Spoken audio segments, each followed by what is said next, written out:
Hola a todos y a todas, ¿cómo están? Nos encontramos de nuevo por este medio para dar la clase teórica de didáctica general. Estamos en la clase número 8 y hoy día vamos a tocar los temas de lo que es el contenido y la transposición didáctica.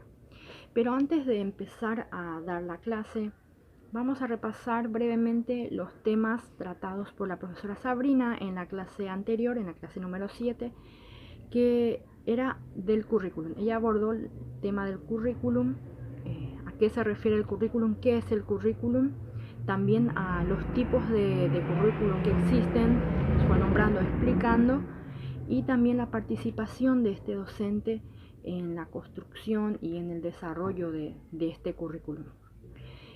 Entonces, los temas que vamos a tratar hoy no están lejanos a este tema del currículum que tocó la profesora en la clase pasada, ya que es parte de primordial, digamos, de lo que es el currículum, este contenido. Es más, está dentro de ella, es la que se debe de organizar para poder dar la clase. Entonces, vamos a empezar hablando del tema de contenido. Para eso vamos a utilizar el texto de Mariano Palamidesi y de Silvina Birz, que tiene como título, mejor dicho, el ABC de la tarea docente, currículum y enseñanza, y lo pueden encontrar en la bibliografía de esta clase. Entonces, dentro de este texto, los autores se preguntan, y nosotros también podríamos preguntarnos, ¿a qué nos referimos o a qué llamamos contenido?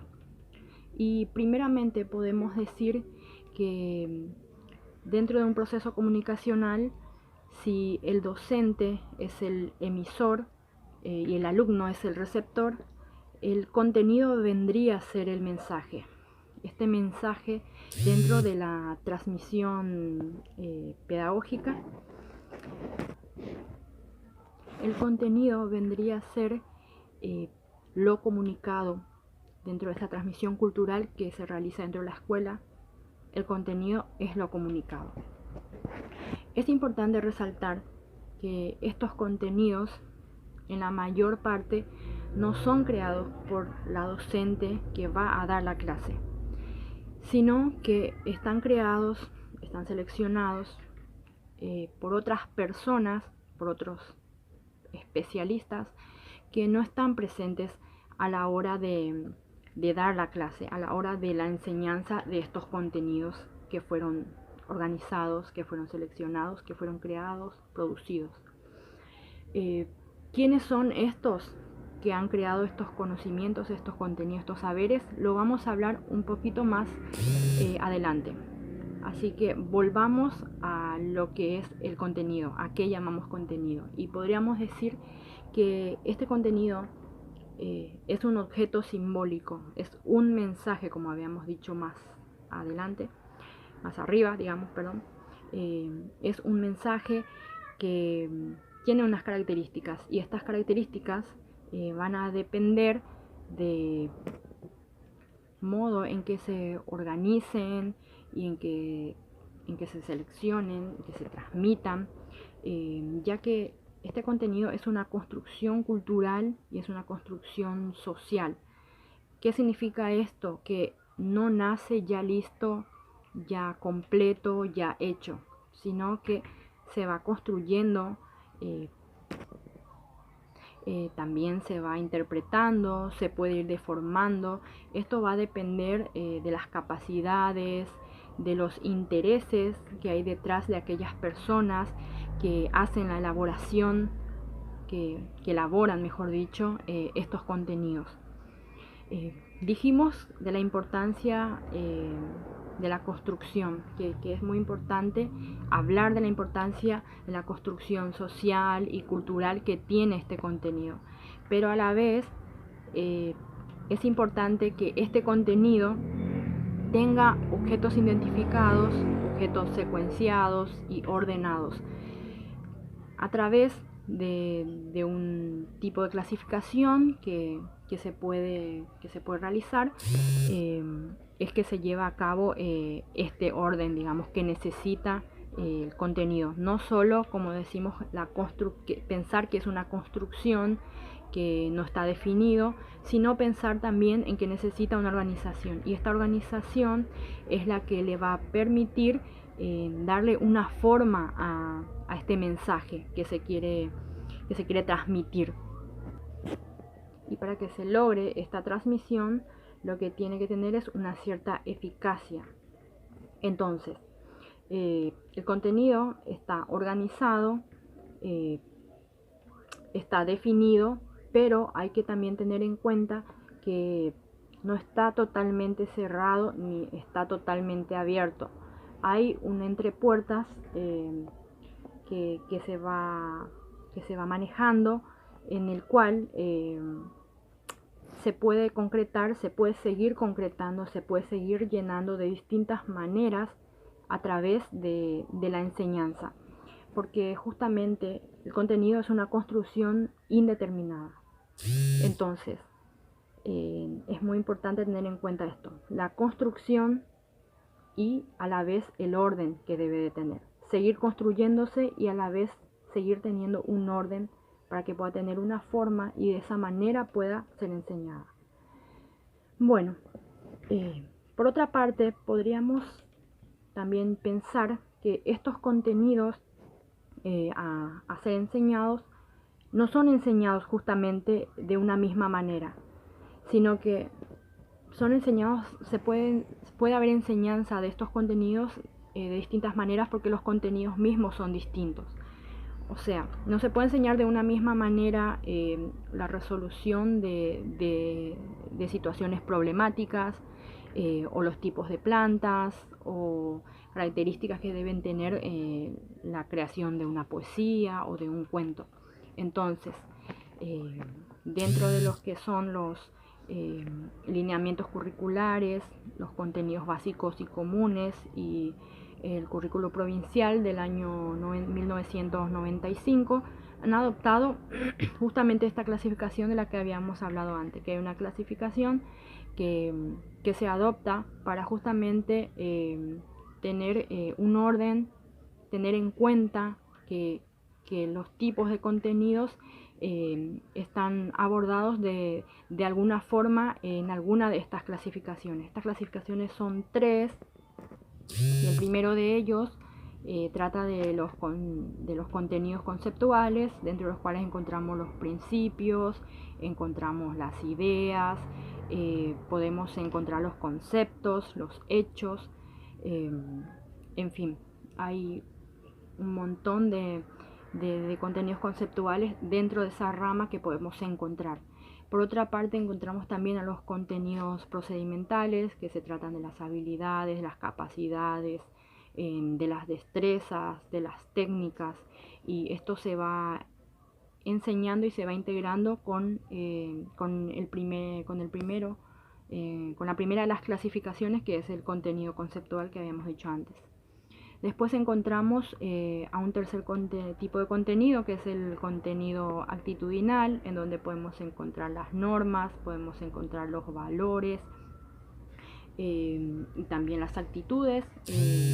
Y estos 3 tipos de contenidos que encontramos también se enseñan íntegramente, porque necesitamos que los alumnos tengan esta enseñanza de estos tres tipos de contenidos, para que puedan de esta manera alcanzar en cada etapa escolar.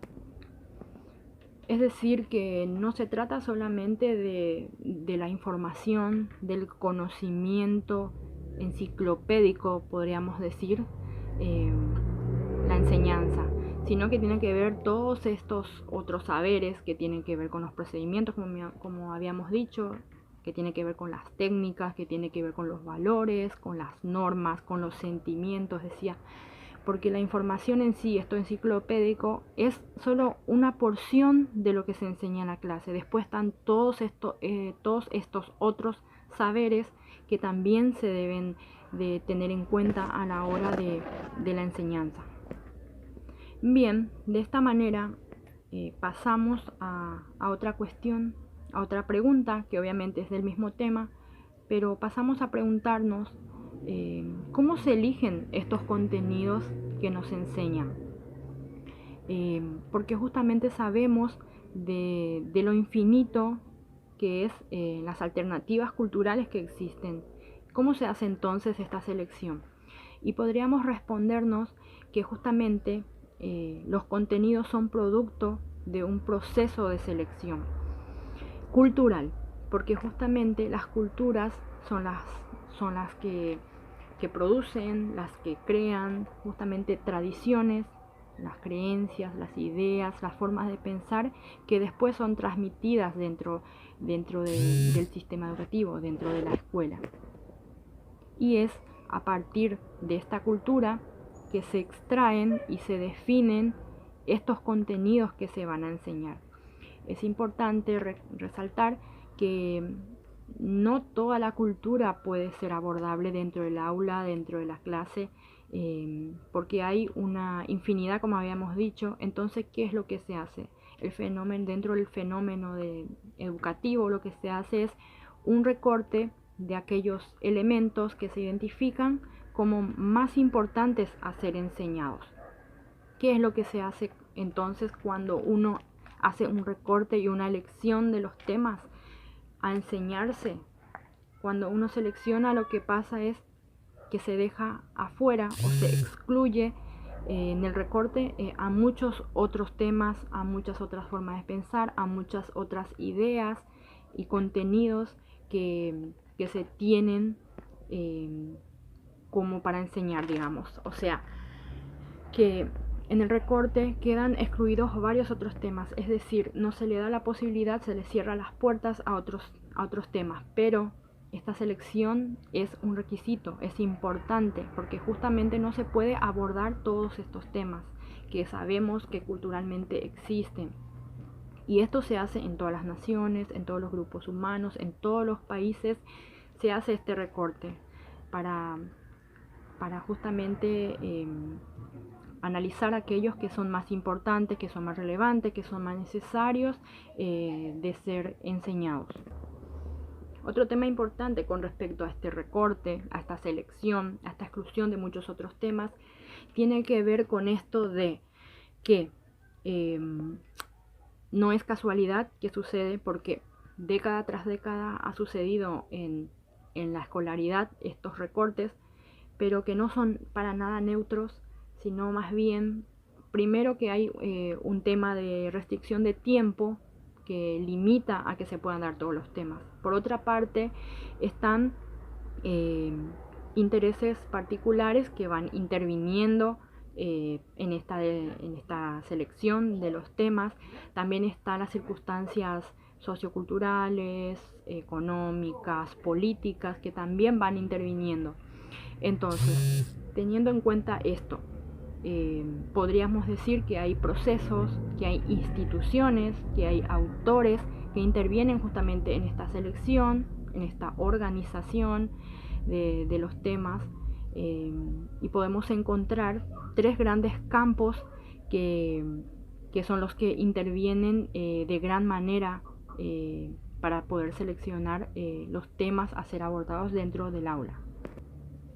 Y uno de los grandes campos es el campo cultural, dentro del cual encontramos a las instituciones de enseñanza y a las instituciones de investigación, que son los científicos que trabajan también en los laboratorios, en investigaciones varias, y son lo que en gran parte son los productores y los creadores de disciplinas,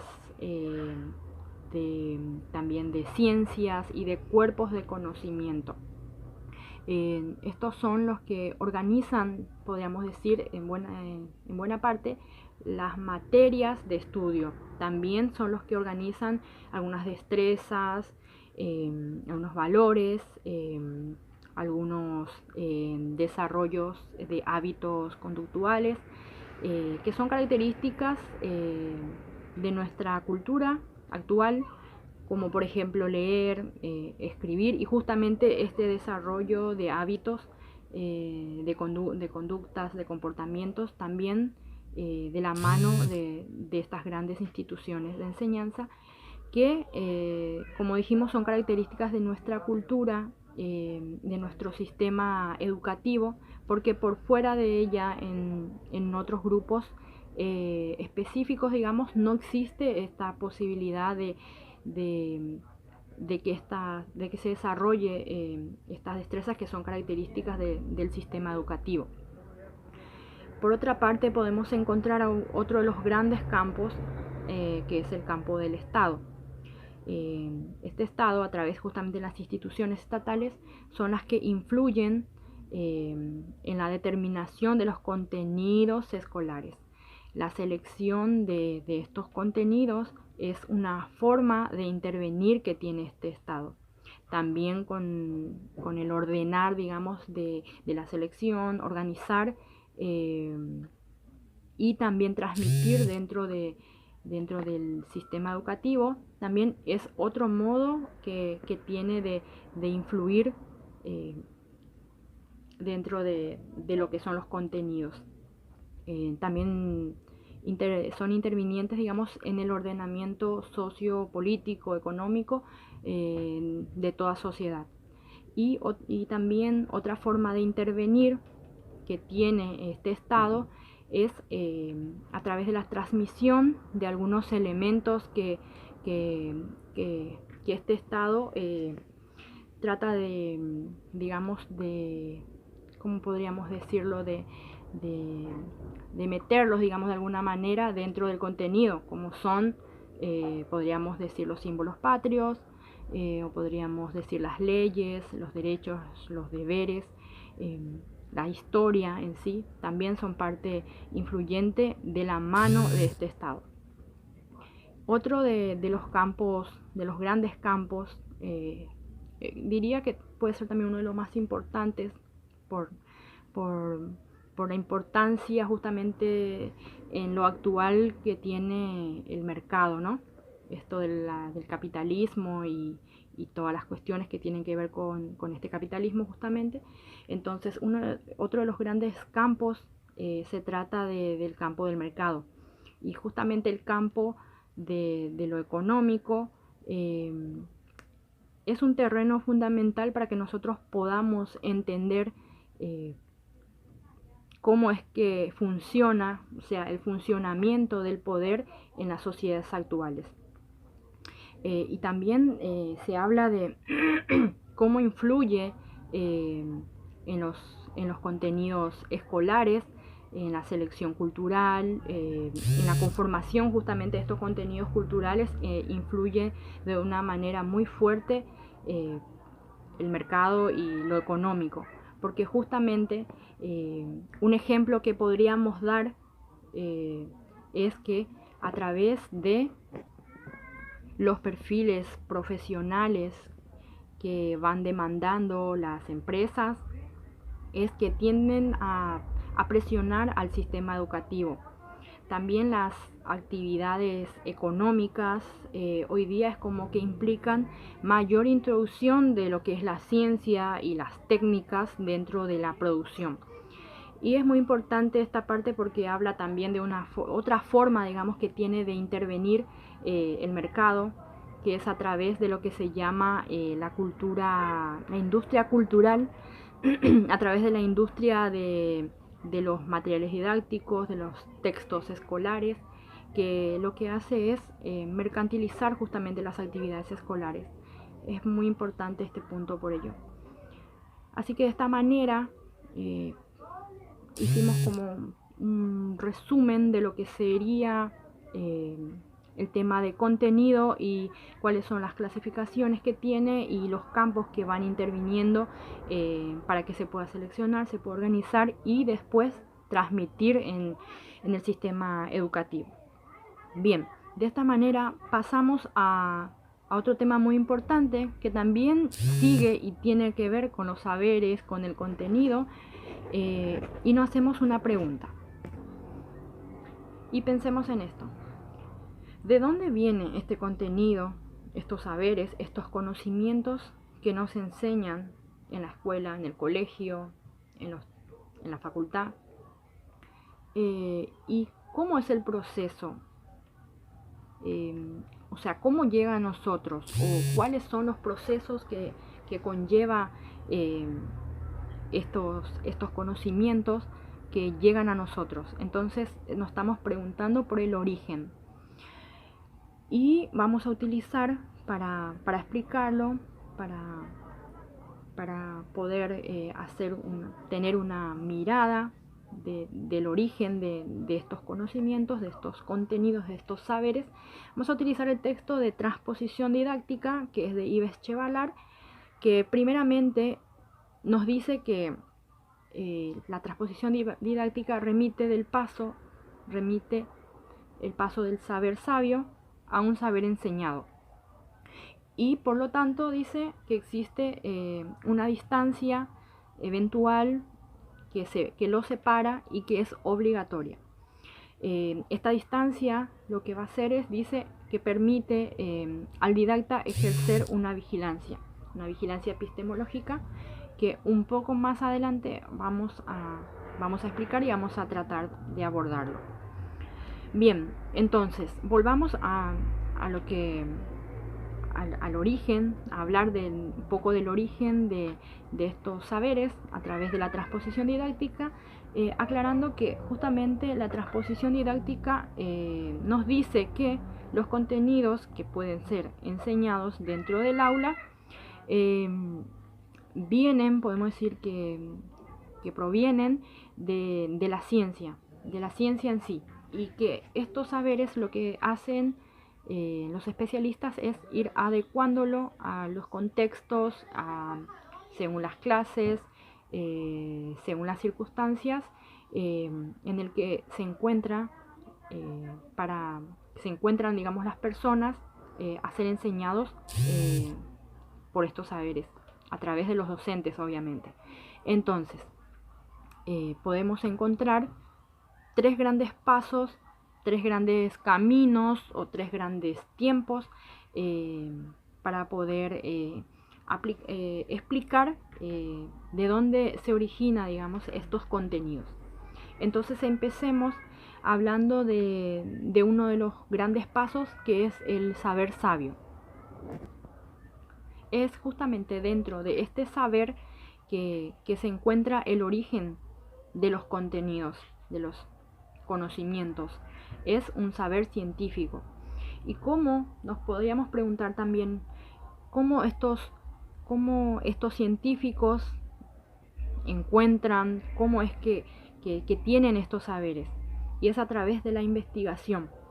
Porque cuando uno trata de investigar, lo primero que tiene que tener es un problema a resolverse. Entonces, al tener el problema, se investiga para obtener soluciones ante este problema que se tiene.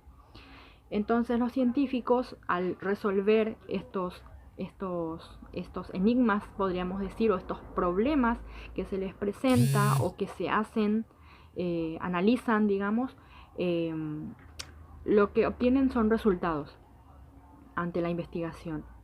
Y estos resultados vendrían a ser estos saberes, estos conocimientos, que primeramente tenemos un problema en esta parte, porque estos saberes que logran obtener resultado de investigaciones, estos científicos, no puede ser comprendido, no puede llegar a nosotros como una materia prima, podríamos decir, de primera mano, inédito, porque no entenderíamos el lenguaje que utilizan, porque es un lenguaje técnico, es un lenguaje específico que no es comprensible de entender para nosotros.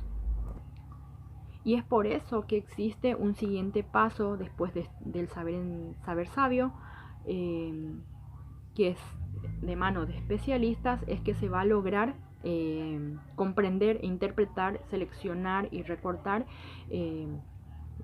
estos saberes que viene el saber sabio.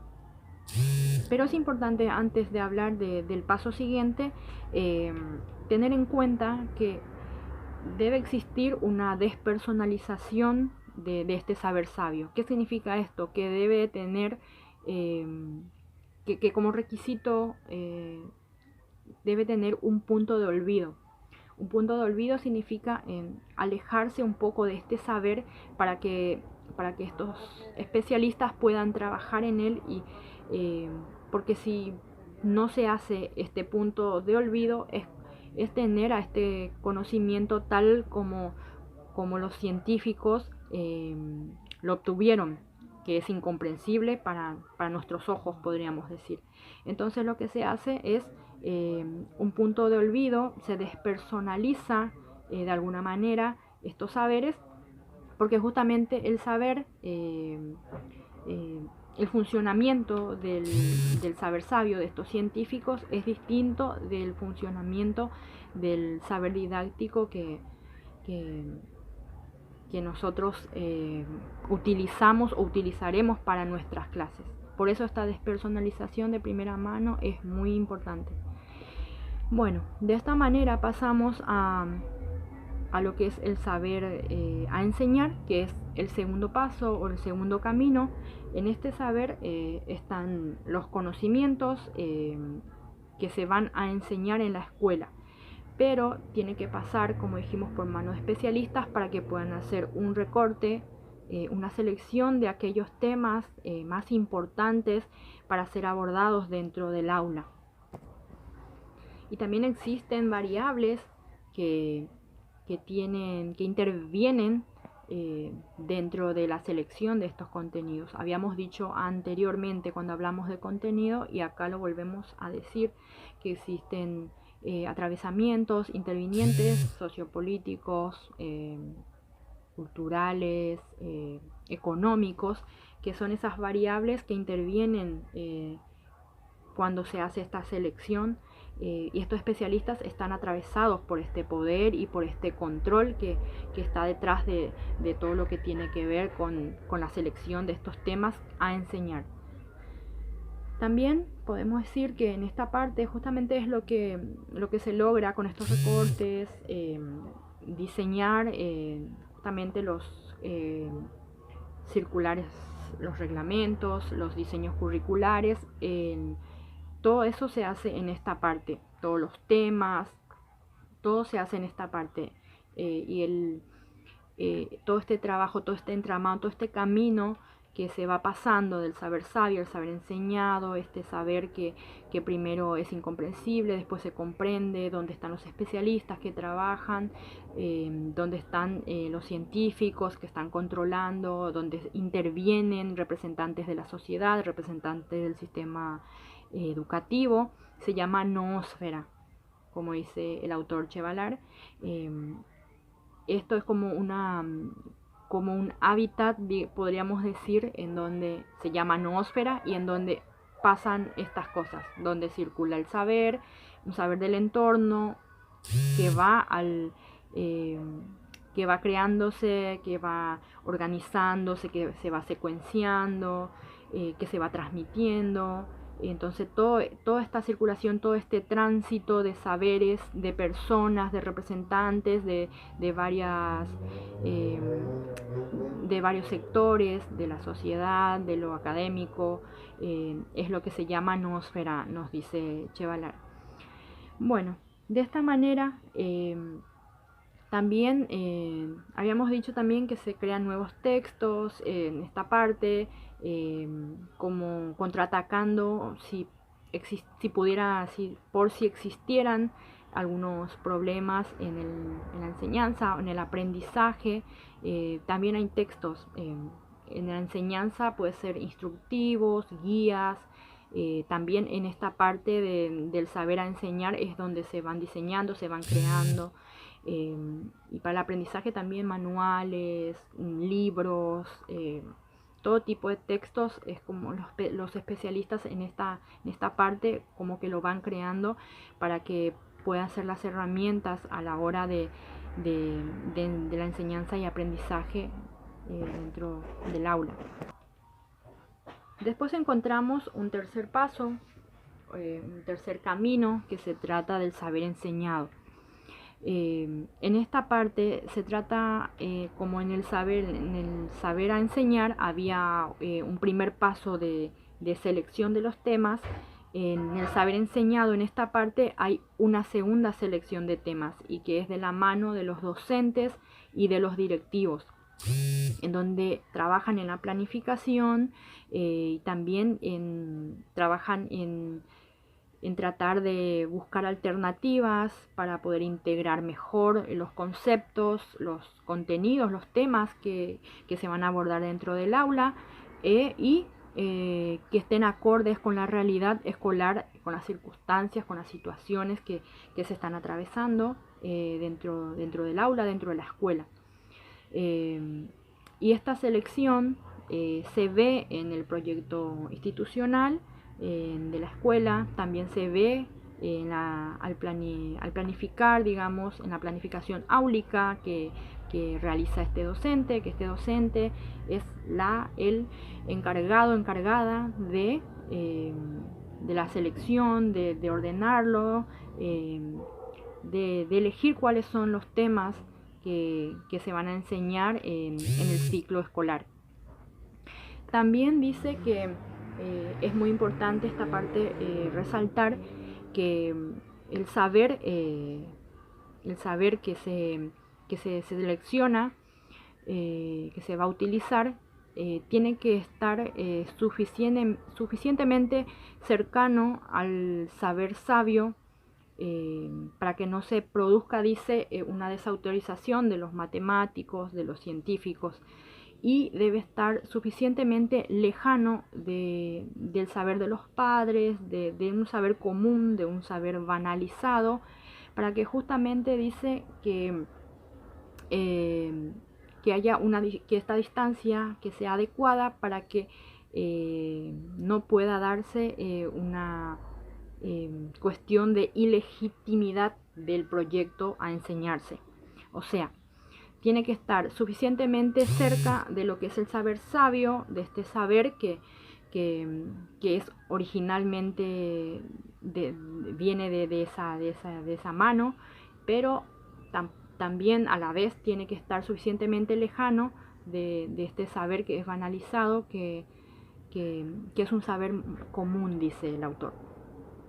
Bueno, podemos decir que este docente es el que va a tomar la decisión de los contenidos a dar dentro de la clase, el que va a tomar las decisiones de cómo darlos, de modificarlos, de adaptar a este contenido. Es este docente el que va a tomar esa decisión.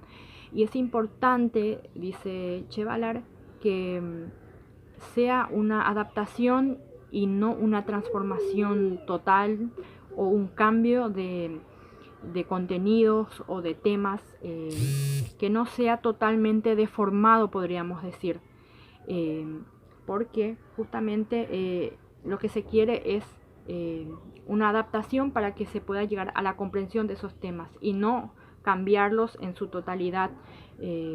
Por eso es importante tener en cuenta que existe justamente, para que esto pueda darse y pueda hacerse de una manera adecuada, la vigilancia que habíamos dicho anteriormente, que se trata de dos tipos de vigilancias. Hay una vigilancia, o puede ser dos formas de vigilancia.